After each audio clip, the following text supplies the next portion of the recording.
Welcome to the UP Notable Books Club, brought to you by the Upper Peninsula Publisher and Authors Association.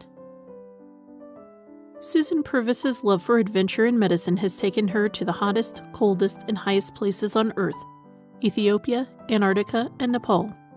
As a wilderness medicine expert and extraordinary speaker, Susan has worked on film sets for National Geographic Channel, True TV, appeared on the science documentary The Hottest Place on Earth, aired on the BBC and Discovery. She's been featured or quoted in the Wall Street Journal, Smithsonian, on CNN, television, numerous magazines, and newspaper articles. Since 1998, Susan has owned and operated Crested Butte Outdoors International, based in Whitefish, Montana. Her mission is to teach students how to think critically in unconventional settings. But anyway, we want to just say welcome to everybody and a big thank you to Susan, who is talking to us from Montana. And she's got, as you can see on your screen, she has a slideshow that she's going to share with us. So I don't know if I have any other announcements, but it is great to see everybody. There's Paula. Hello, Paula. Hello, Carolyn and Les. Oh. Nice to see you guys. Hi. Here. Hi, guys. Okay, and so Susan, if you want to take it away, Victor's not going to be here tonight from UPPA, so we don't have any Upper Peninsula Publishers and Authors Association updates because he's downstate and they've had a lot of power outages. So he doesn't think he's going to be on, so I think it's just going to be us. But Susan just mentioned to me that she is really happy. If you've got a question, she said, go ahead and ask it, because sometimes if you wait, you forget, and she's happy with answering at any time. And I'm going to try to I will keep track of the chat for her if you wanted to put something in the chat while she's doing her presentation. So how does that sound to everyone? Great. Okay. Good. Oh, gosh, we've got even more people. There's Judy Bjork is on, and John is on. Hello, everyone.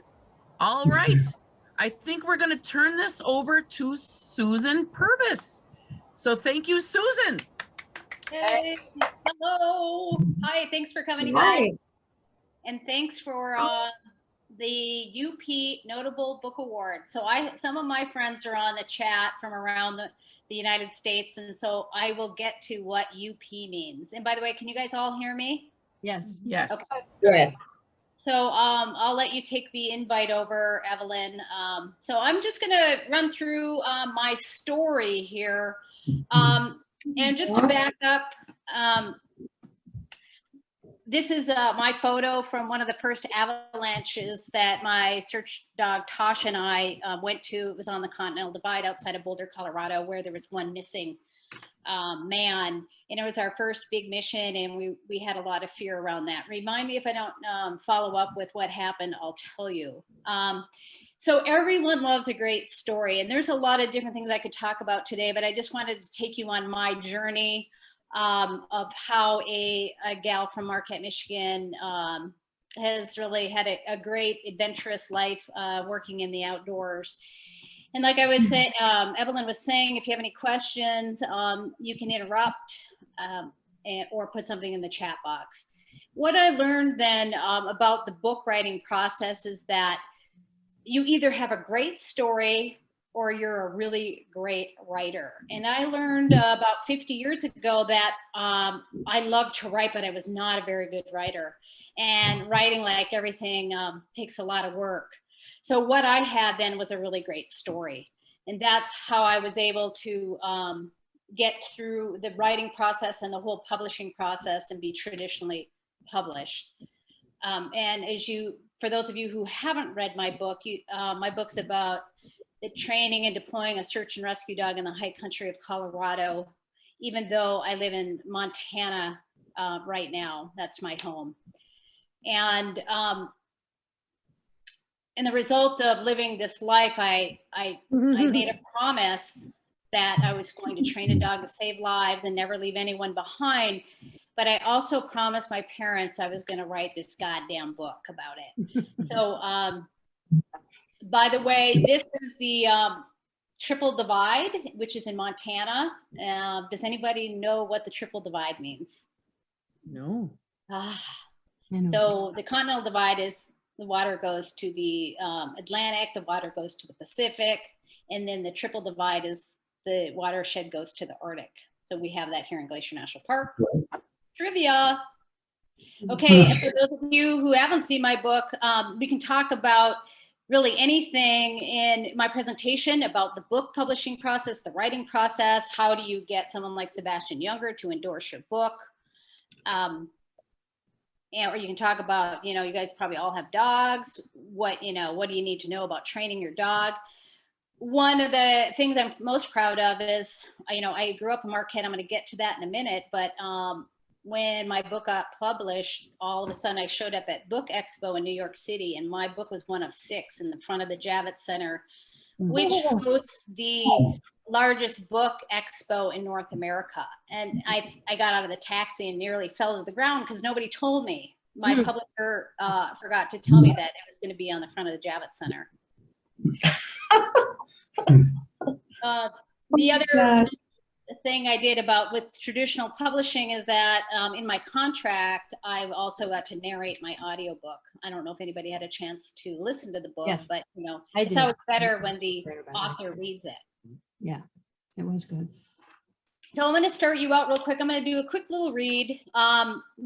It's my chapter 1. I'm doing the scariest mission of my life. This is us inside of a helicopter, not the one I was actually in.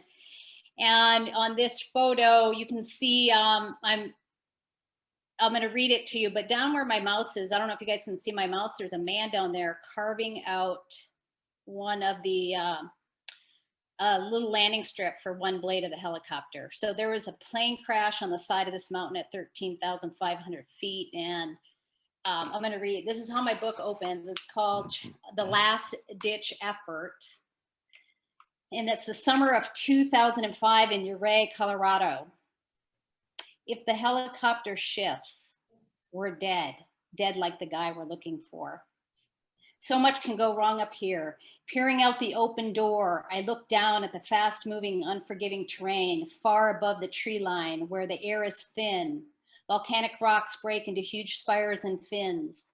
Freeze-thaw cycles have crumbled the cliffs into strange gargoyle-like shapes, and every crevice is filled with snow. Tasha, my black Labrador retriever and avalanche dog partner, is wedged between the pilot and me. Her bum presses against the pilot's right hip while she digs her furry elbows into my thighs and settles her barrel chest onto my lap. Her webbed feet, splayed wide from years of digging and avalanche debris, dangle off my legs and onto the helicopter's open doorway. I'm going to go ahead and move to another section of this chapter. As we're approaching this cliff face we're about to land, I move forward and say, inside the helicopter, Tasha's silky ears flap against her blocky head as air blasts through my side of the helicopter. Her chest swells and retracts, panting breathlessly as the air thins. Her tongue is pasty white. Her breath stinks, and I can't tell if the excessive panting is from the nerves or the food she gobbled down last night when she nosed open my suitcase and devoured 8 cups of kibble, plastic bag and all. Her bloated belly feels like a stuffed sausage, and I want to wring her neck. Anybody have any black labs out there? Hello. They will do this. How could she do this to me? 10 years of training, sacrifices, and proving our worth into a community of doubters, many hoping I would fail. This mission is the pinnacle of our careers. And because of Tasha's gluttony, we might fail if we don't die first. And one last little section. It's always fun to have the author read, right? We just put one skid onto the snow. Let me see what my next slide is. And the pilot says, you're going to have to jump. And I'm like, jump? I worry about Tasha's distended abdomen. She could rupture her gut if she lands on her belly. Then I remember the raspy plea of Ed Jones, the uncle of the missing man. I'm not leaving Colorado until my family members are counted for. I've been scouring these mountains for over 30 days. Ed's desperation had convinced me I had to come out here.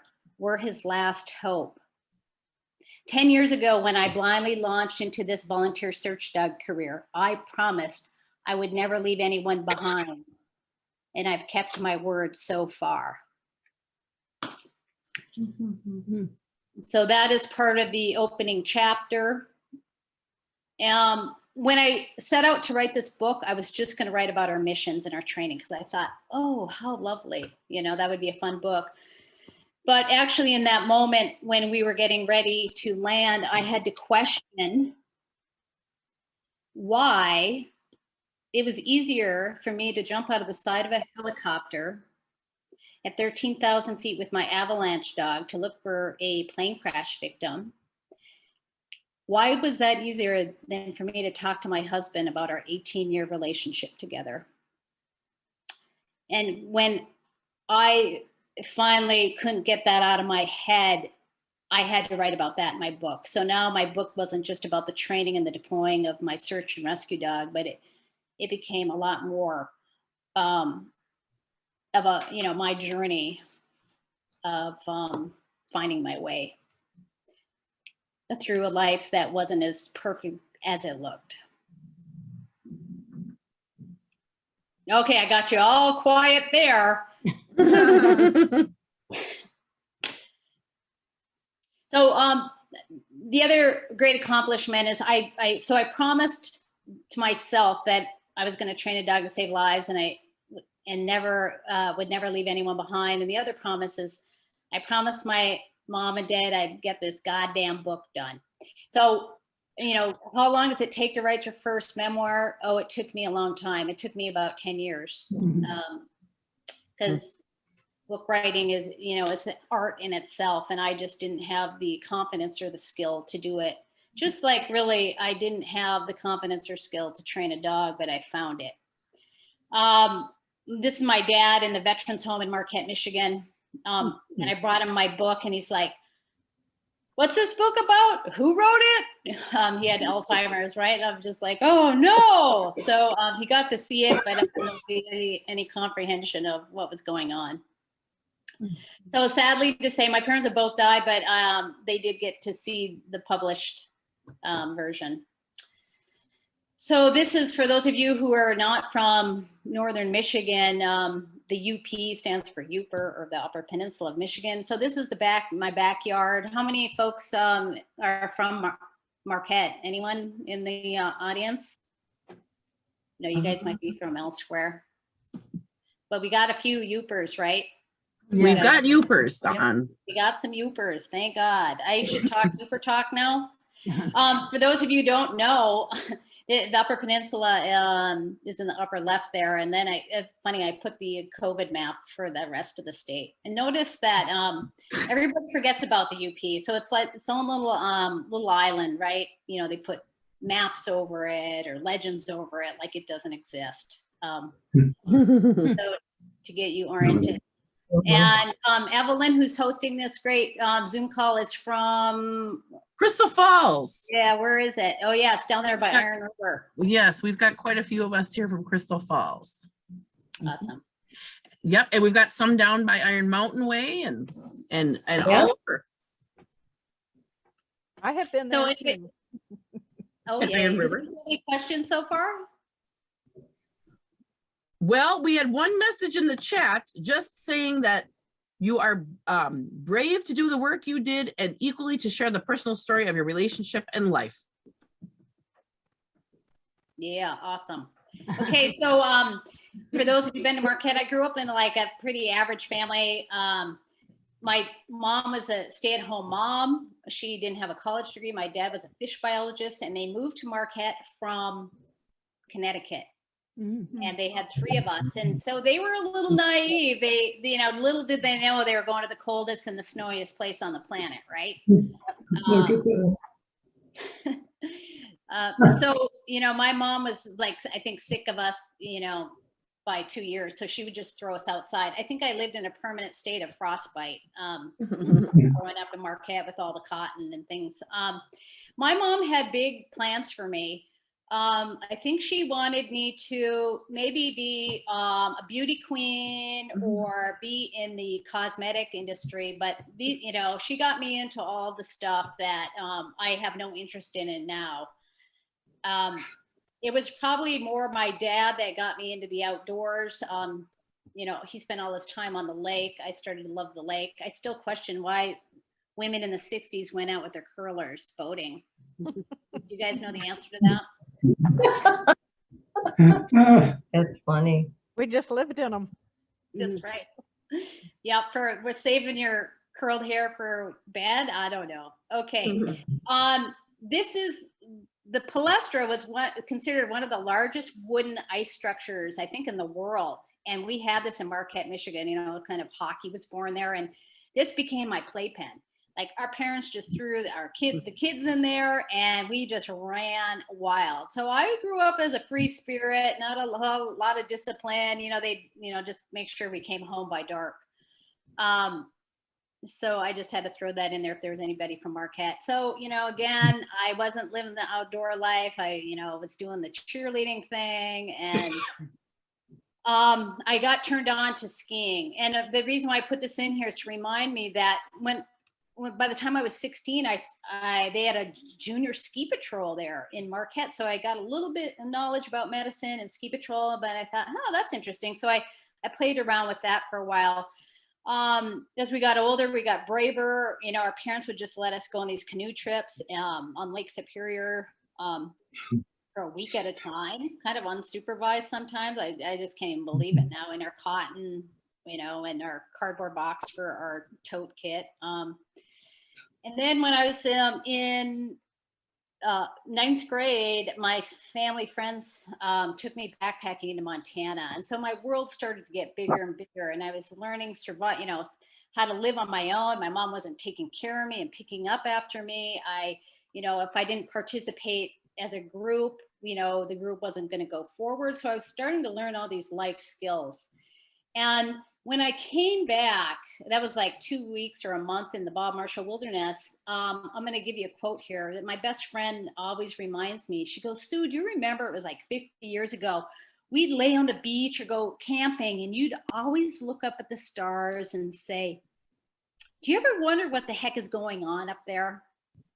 And then I talked to her today. She wanted to make sure I said that. And she goes, and you still are looking up the stars trying to figure out what's going on up there. And then so I took it into my own hands, and I thought, maybe I'll just date an astronaut and he'll show me. Okay, moving on. So the one thing I knew then in those moments of looking up at the stars is that I didn't want my mother's life. Now I know that's pretty harsh to hear, but I even said it to my mom when I was writing my book. Not that I'm not, it wasn't important what she did, but I just didn't want to be that woman raising kids, cooking, kids in the playpen, waiting for the husband to come home. I'm like, and I didn't have a whole lot of role models. I didn't know what I was going to do, but I did tell my mother when I was writing my book, I go, Mom, you know, I hate to say it, but I need to tell you my truth is, you know, the reason why I did what I did is because I didn't want your life. And you know what she said to me? She goes, I didn't want it either. You know, that's just, you know, as you guys, some of you guys who are older knew, you know, you're going to stay at home, be a secretary, a teacher, a nurse, you know, unless you're kind of outside the box. She had birth control. Her mother didn't. So this is what I wanted to do. I wanted to travel the world. You know, traveling was my teacher, not in a schoolroom. So that's how I was going to learn.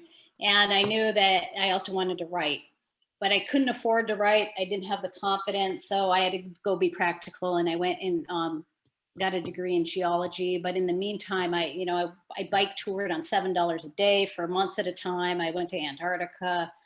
I got to explore the Amazon. And I was learning all these skills on how I wanted to live my life. Out of college, I became a survival instructor, and this was probably one of the most important things I ever did in my life, because it gave, I realized if I could live off the land for either a day or a week or a month, then I could probably do just about anything. And then I couldn't sustain a living doing that, so I put my geology to work, and I started becoming a gold exploration geologist. That's where I met my husband, who's Doug in the book. And we commuted from Colorado to the Dominican Republic, and we ran a gold exploration office. And this was my world.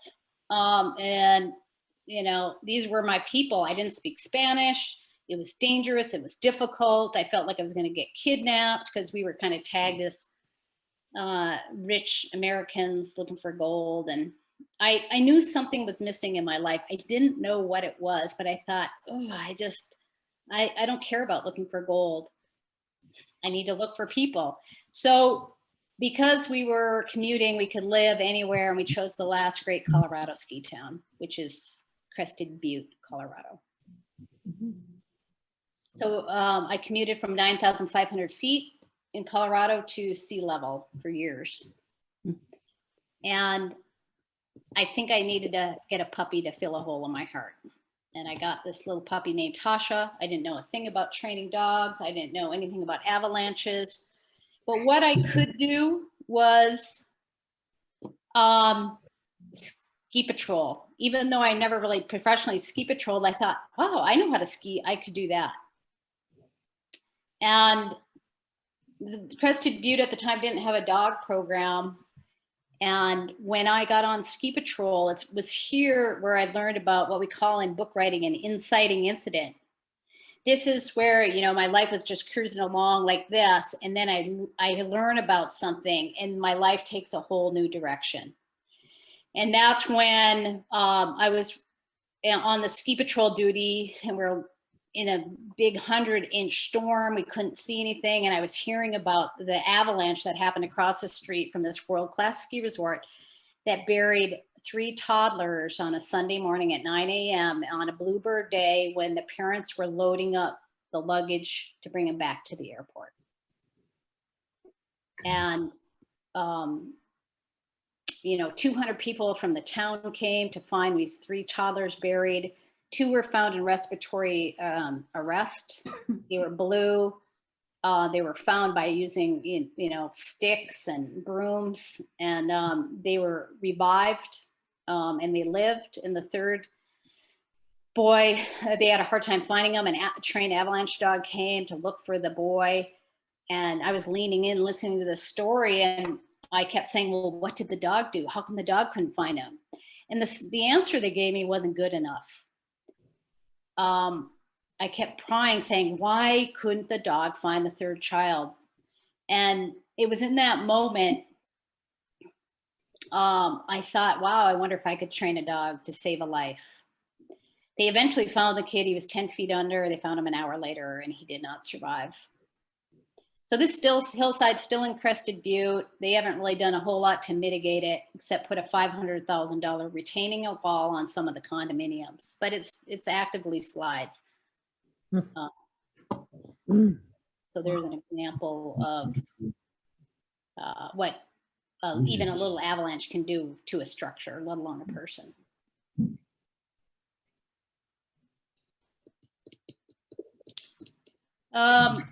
And so does anybody have any questions? Yep. We had one question here from Dorothy, who has just joined us. She's back there. What was it about? If you ever contemplated with your survivalist skills, contemplated on going on that TV show alone? No. Survivor? Alone. No, that's a lot of suffering. And I don't even think you get paid for it. If you win, it's like $500,000. Oh, huh. Uh-huh. No, I think that would be, I don't like the bugs. No. I've already done all that. Yeah. I mean, there's got to be a better way to make $500,000. Any other questions out there from anyone? Kind of quickly looking through. It looks like everybody's just happy watching your report. Okay, you got, yeah, I'm, so I'll just take you, you know, I'm going to switch gears a little bit and talk to you about how dogs find scent. There's a lot of different ways I can go with this, but this is pretty interesting too. So, you know, the one thing you can't do is have your dog find animals. And, you know, so again, dog training can be very complicated. And I didn't know how to do anything. But I put both feet in. The only, you know, connection I had with animals was talking to these penguins when I was in Antarctica, to, you know, hanging out with some camels, trying to figure out which way to go. Should I go left or right? I didn't really know how to communicate with, you know, an animal. But what I could do was, you know, I could survive. I know how to navigate. I was competent in the outdoors, and I could probably walk my way through anything. So, and I was kind of scrappy, so I could negotiate, you know, my way through anything. So these are just some photos of my travels as I talk through this story. So these were some Tibetan traders, and I was trying to trade a Lara bar for some jewels, right? And they were pretty clever. They pulled out their solar calculator and knew exactly the math. I couldn't pull by anything by them on that one. Mm-hmm. So, you know, one of the things, I've kind of always been a loner. I wasn't very good with groups. And now I had to join a bunch of groups to learn how to do this. I had to join a search and rescue team. I had to join a dog team.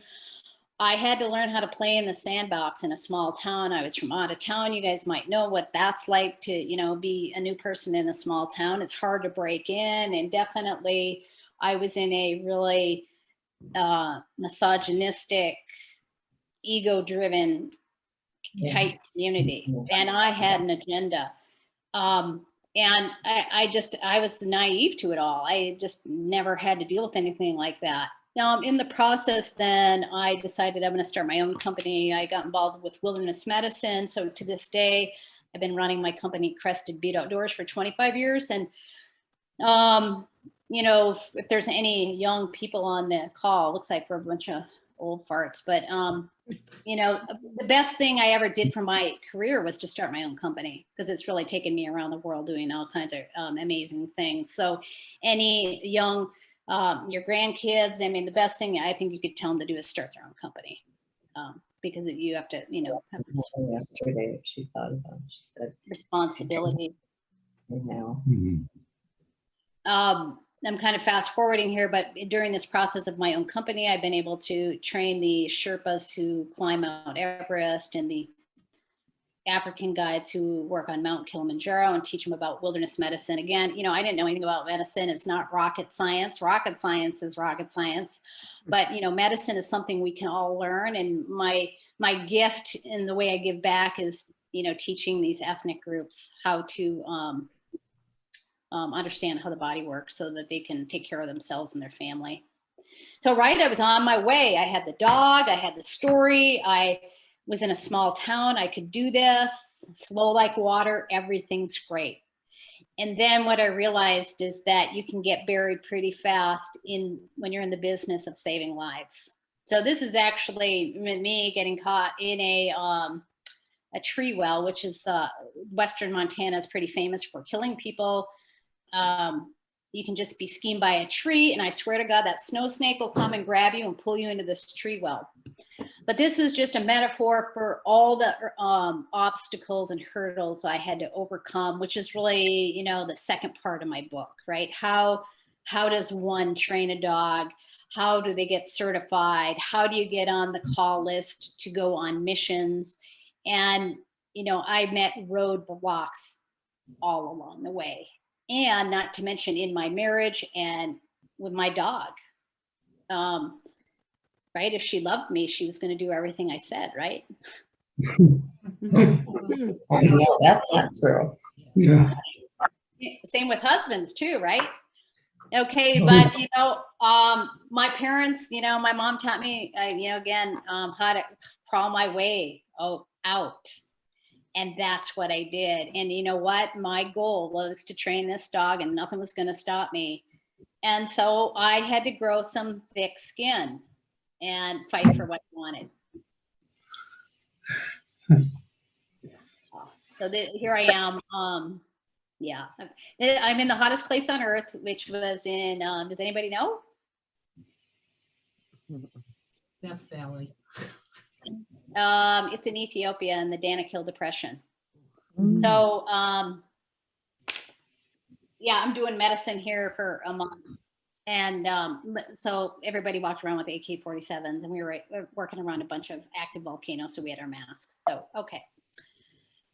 So I'm on my way to getting what I want. I have to get certified, and then I have to have the sheriff's office call me.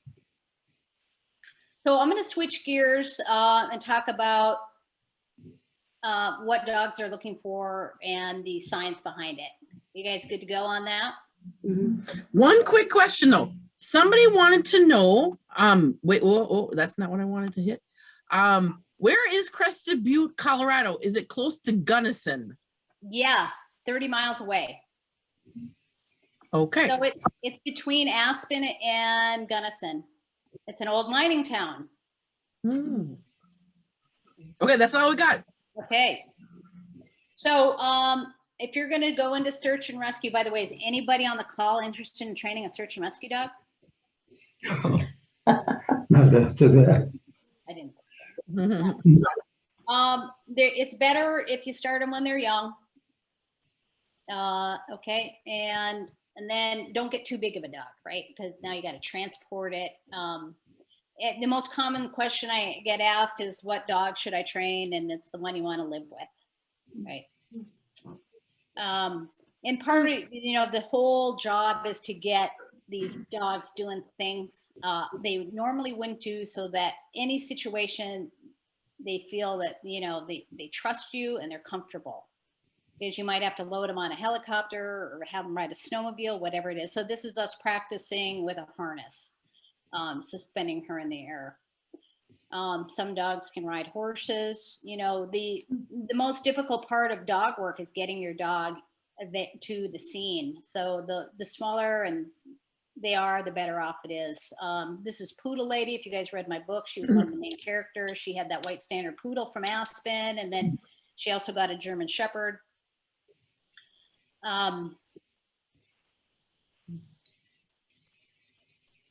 So Tasha was she was probably a little bit like me, stubborn, independent, curious, didn't listen, 2 steps forward, 1 step back. So her and I had the battle of the wills. As you guys who have canines probably have all experienced that. What is it that they're trying to tell us, and to create a bond that where your life matters, you can depend on each other. So this is actually a shot of the Pentagon. A colleague of mine did respond to the Pentagon with her search dog, and her dog did pinpoint where the pilot in the plane was located. So for those of you who don't know this, all day long, we shed skin cells. So, when you think you're dusting in your house, you think it's dust. It's really probably your dead skin cells. So science says we shed 40,000 to 50,000 skin cells every second. So if you haven't washed your sheets in a while, it's totally fine. Okay, so some of the cells fall to the ground, some of them fly into the air, and then the wind moves it. So you can imagine if this was someone who maybe was unresponsive, you could see how that this, the scent collects closer to the body, and then it disperses, and the further away you get, you do get some residual scent. So our job then is to have our dog put them in the scent cone. So if they're in the scent cone, they can hone in on and find the person. Pretty straightforward, right? And here's an example. If that was a lost person, which way do you think the wind is moving? From, I think, my style. Well, there's a mirror. Right to the left. Yeah. And so let me just go back then, we would want, based on what the winds are doing, we'd want to start on the left-hand side of the screen and work in if that's the scent cone, and then zippity-doo, our dog should be able to find a human. Well, what happens in the snow, remember we're 100-degree piece of meat lying in the 30-degree snow, warm air rises. This is all basic physics. So, your idea is you want to get the dog on top of the snow pile so that they can pinpoint where the person is buried.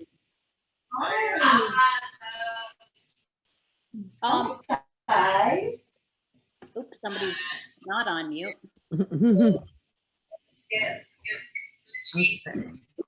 Should I mute everybody? Mute everybody. Yes, I lost the power. Somehow it. Good. Okay. Can you guys hear me? Yeah. Okay. So this is one complicated day. This is a snapshot of the microcurrents on any mountain range on any given day. And so working a canine during the day is the worst possible time because it's complicated. I have to unmute you guys. I don't like it. Can you unmute everybody now?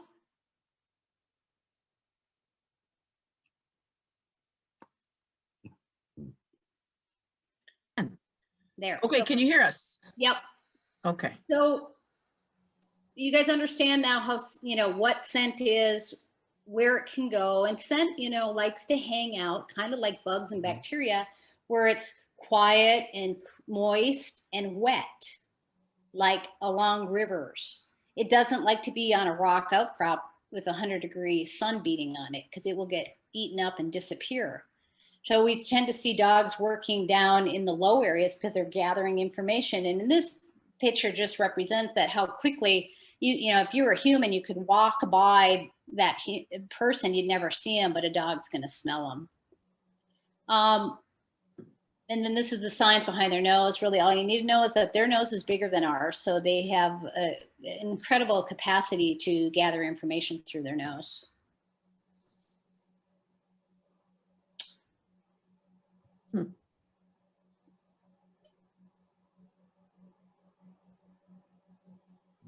So any questions so far? Anything else come up for anybody? We had some questions in the chat. So this one is from Judy Bjork, and she asks or states, it would be great if your book was offered into schools in Colorado. As a grandmother of a Colorado girls, it would be fun for them to be exposed to this story. I'm going to tell them about your book. Awesome. Have you done any talks in Colorado at school? I have. I've done quite a few. Yeah, that's, and it brings up the next point, like, oh, are you working on another book? Yeah, there's a lot of children's stories I could take off of this, definitely where, young kids could get interested in science just through the dog's point of view. So yeah, I don't know the answer to that. The publishing business is tricky. It's all about who you know and, word of mouth. And if somebody's really, persistent about this, things will happen. Mm-hmm. So let me just talk to you guys real quick because we're going to run through some quick scenarios before we end this call. So then you could be the dog handler and try to tell me where I would work my dog. So what happened? So during the day, when the sun beats down on the ground, warm air rises, right? So what happens then at night? So, it's going to sunset here.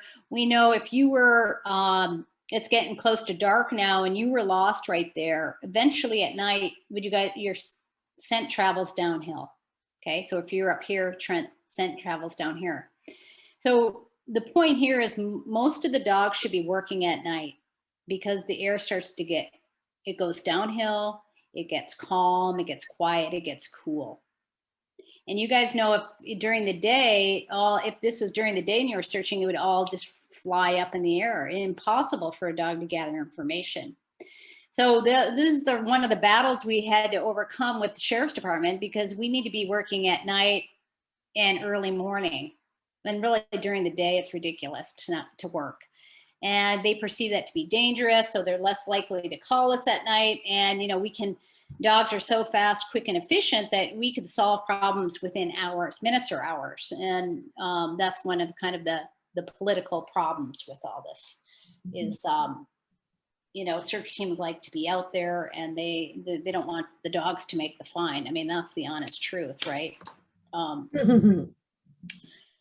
this was my beat. All right, are you guys ready to try some missions? We're going to go on a couple of missions here.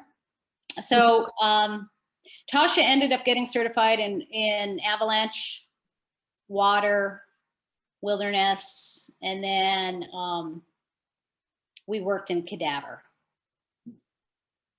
So this is a real mission. And on the top, can you guys see my mouse when I move it? Let's see here. Yes. Okay.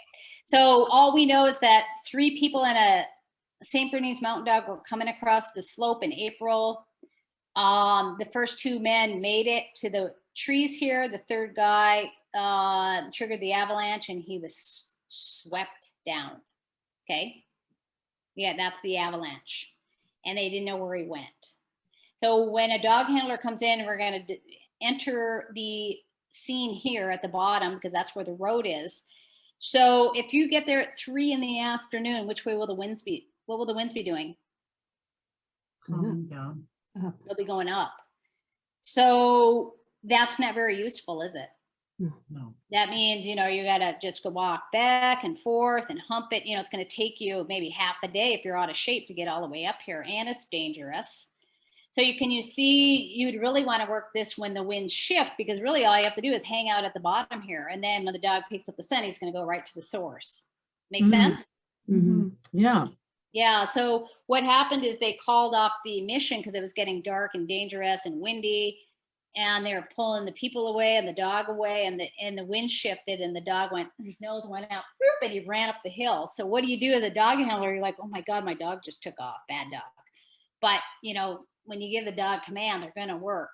So as a handler, you have to follow your dog. And sure enough, the dog went right to the person. He was found actually right up here, way high. He got caught on a tree. Wow. Now the little 7-month-old St. Bernese mountain dog was also missing. They couldn't find him. They went back for 7 days, poking and prodding. They really wanted to find the dog. They found his backpack. They couldn't find the dog, and they were getting in their car ready to leave after 7 days. And the little dog came out of the woods. Oh my They found God. the dog. Yay! So the other most common question I get is, wow, dogs can find people in the water? And the answer is yes. So it's like the avalanche, right? This is more difficult because it's a 3-dimensional body. Things are moving around. So dogs need to work when it's quiet, usually at night, early morning, and they can gather a lot of information. So this is one of the water missions that Tasha and I worked. And so to summarize all this, what did I learn is knowing or following your path is really important, and having purpose and passion, I think is the key to life. And as difficult as your goal may be, don't quit. And it was really easy for me to quit writing this book. I mean, if there's any writers, I know there's some writers in here because I'm work with some of them. It's easy to quit, and you're like, you want to throw it in the drawer and say, "Oh my God, nobody gives a shit about this. What am I doing? I'm wasting my time and everybody else's time." But if it's on your path, you just do it. It's okay. And I persevered, and the rewards have been incredible. So my question back to you is, what's your promise? Or another way of looking at it is, what's your Everest? And don't give up on your dreams. And as Tasha would say, just go for it. I have a question. Okay, we have a question here. Well, I know at the end of the book, Tasha passes away. And did you get back into it like with another dog, or did you go a different direction? Yeah, I started writing my book, and that's been like 12 or 13 years, and I still don't have the courage to get another dog. Oh, yeah. That was it was unique with you and Tasha. It was just Yeah, and hard to be replaced. I moved to Montana, and Montana's like 20 years behind Colorado, so their SAR politics and it's still kind of backwards, and there was no way I could relive all that stuff. And I kind of dabbled in it, and it was a little hot around the edges, so to speak here. Yeah. So I just backed away from it all. Okay, well, good. Okay. Well, is that your last slide? Pretty much. Let's see. I just was going to say, if Oh, you guys, yeah. I have a newsletter. If you guys, there's my website. You can log in and sign up for my newsletter. What do I talk about? Canine health, wilderness medicine, problems, traveling, learning new things, writing. Great. Yeah. Well, I just thought if that we could stop sharing the screen and then we could see everybody a little bit easier to see if there's more questions. Okay, Right now I keep shifting through the people. It's hard to, okay. better. There we go. There we are. All right. So does anybody out there have any questions for Susan while we've got her on the line after that very interesting presentation? I just want to say that Susan, you are just an amazing woman and so inspiring. Thank you for writing your book. No, well, thank you. Well, and you never know what, some people hate it. And so, you never know what people are going to say. So thank you for that. But you know what, the one criticism I get is they're like, why didn't you put that darn dog on a leash? Right? Everything would have been so simple if I would have just leashed my dog, right? Guess there would have been no stories to tell. And there wouldn't have been a book. Yeah. So, what's next? What's next for you as far as your career and decisions for your future? Oh, that's heavy, Joan. Let's see what's next. I just got asked to go house sit on the big island of Hawaii, right on the water. So is that proximal enough? That goes. That cooks. No, let's see. I have my company, my wilderness medicine company. That's really how I make my money. And I travel around the world teaching. So I have a fall schedule coming up.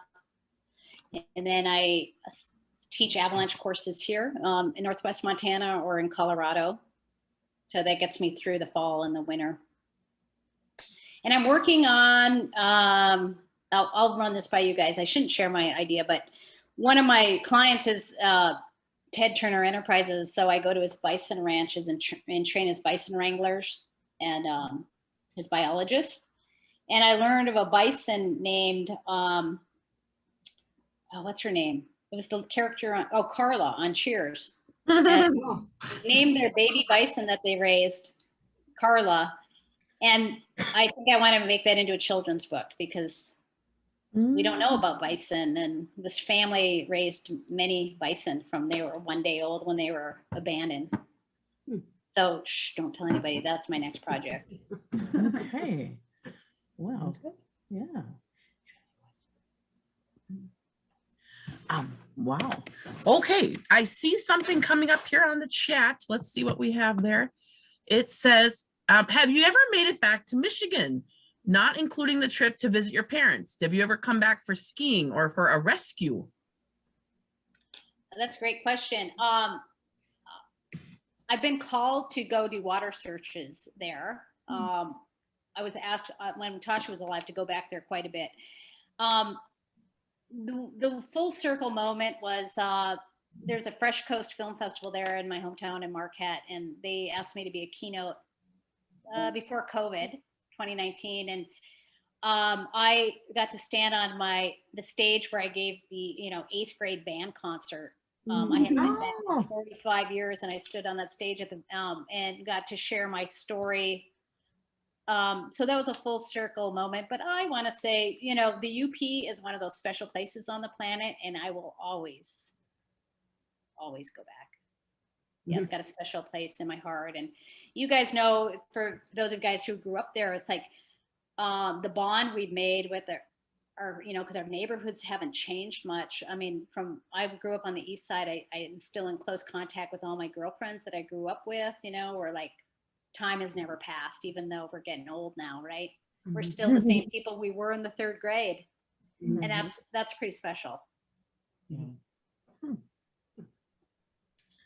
Very nice. Yes. All right. I still have to click a little bit, but I'm looking out there at the faces. Anybody else have any burning questions to ask?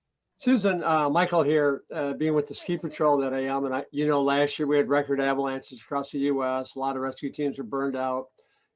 If you're comfortable with it, would you delve into a little bit about PTSD for rescue workers? Yeah, that's a great question. And If you don't want to go there, I understand. Yeah, no, that's okay. So what I learned in all this is, I had to rely on my team, even though I wasn't a very good team player, because we all have our roles and they're so important. And Tasha and I have recovered a lot of deceased people. And, I finally had to disassociate. It's like we found, I just think of them like we found our target and then we moved ourselves away, and I played with her, and then I would go and comfort the family. That was like my role, because I couldn't be hands-on handling the victims. So that was the way I protected myself. And I probably do deal with post-traumatic stress disorder from it. And I don't even probably realize it. So I do get triggered. Yeah, and I know, just even in Aspen last week, they went to recover a body, and then 3 people were, clocked by a rock slide. And so one woman's in critical care. I mean, those are big, big events. We're just responding to Florida, where there was the building collapse. That stuff will haunt you. And, I think the message here is surround yourself with really good people, work as a team so you can really debrief this. And it's okay to say, this isn't my mission, and step away from it. Especially when you're going in for, recovery rather than live. And sometimes you just don't know the difference. I was called to the World Trade Center the next day, and I declined. I said, that's not my mission, because I knew the outcome would not be good. I don't know, Michael, do you want to add anything to that? No, I've been down the path. I know when I had my avalanche dog, one of the things they taught me, which I wasn't aware of in the very beginning, was, you find the target, as you say, and then you got to go play with your dog, because the dog did what they're supposed to do. It's not the dog's fault if whoever you find is dead or alive. You're just there to find the person, or sometimes not the complete person. I'll leave it at that. You know what I mean? So thank you for sharing. I know it's not easy.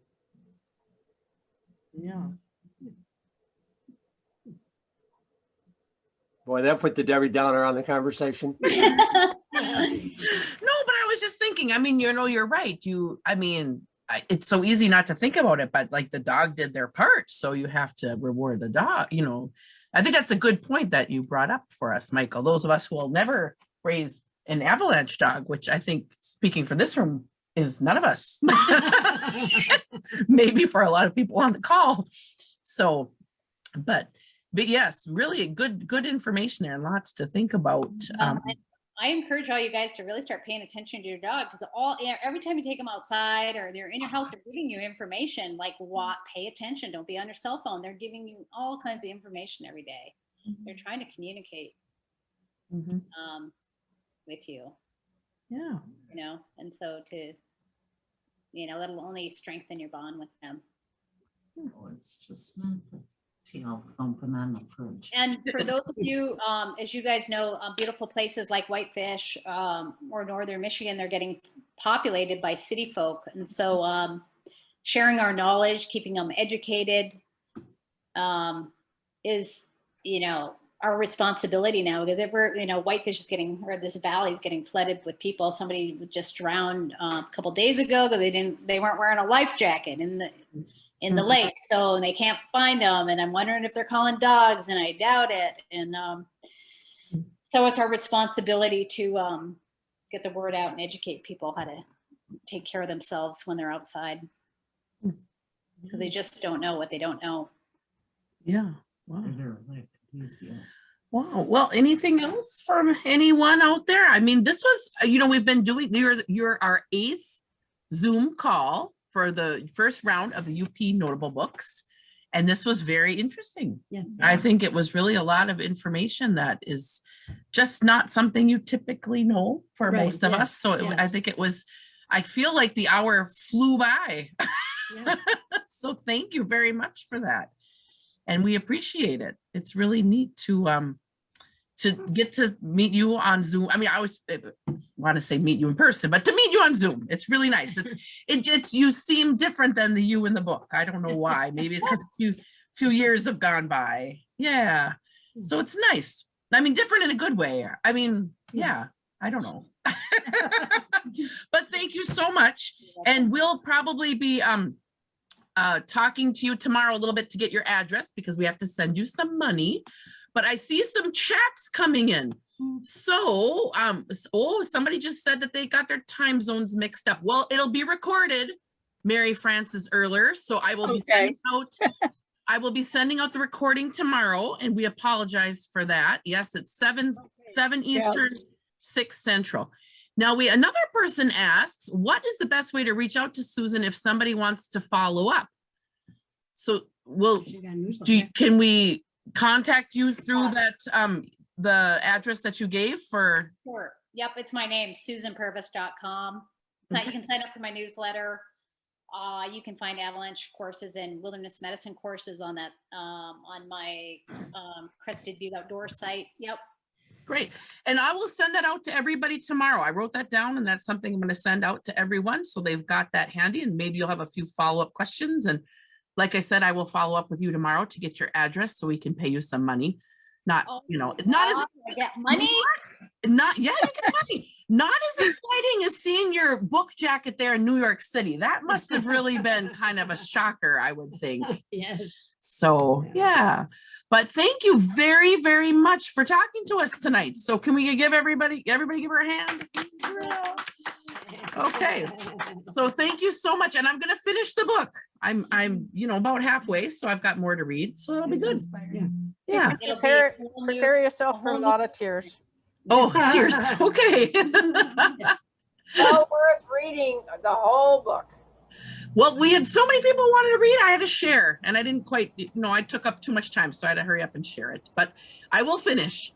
So thank you, Susan, very much. Okay, goodbye, everybody. Thanks. Okay, and goodbye, everybody. We'll see you next month. No excuses. It's the shortest book ever. I think that picture book's going to take everybody about 3 minutes to read, but we'll learn a lot about Isle Royale, which is also a very interesting, you know, piece of the Upper Peninsula. Now, Frances, do I already have your email, or I need to get your email? I don't know. I'll give it to you. Write it in the chat. I'll copy it down to make sure that you're going to get it tomorrow. Okay. And thank you, everybody. Evelyn, Yes. one last question. Oh, Are you responsible for putting this in the mining journal, the paper out of Marquette, or is somebody else? my good buddy Victor Volkman does that. Oh, okay, I kind of thought so. And this is great to have this come out the week of, and I've seen them for the other authors also. So, oh, I'm sorry, my background stuff is blah, blah. It's coming and going with Chapel Rock. All right. Well, anyway, Yeah, that's nice. really a good idea. He does a great press release, and a lot of times even here it'll come out in our newspapers and stuff. So, but that does look really neat, the cover there. So I'm gonna thank Victor and tell him you said so. Right. This was in the Marquette paper, and I don't know, Sure. and I live near Munising, so. Wow. Do you see that, Susan? You see how you're on the cover? Well, I got the beta from the besties, right? They go, oh no, you're in the paper again. I'm like, Really nice. Yeah. So thanks for sharing that, Paula. All righty. Thank you for all your work, Evelyn. Oh, no problem. I enjoy doing this. It's a lot of fun. We're learning. I've lived in the UP all my life, but I've learned more about it the last 8 months than I have the 47 years before. I hear you. Yeah. Okay. Good night, everyone. See you next month. You've been watching the UP Notable Books Club, brought to you by the Upper Peninsula Publisher and Authors Association. To join or for more information, please visit us at www.upa.org or www.upnotable.com.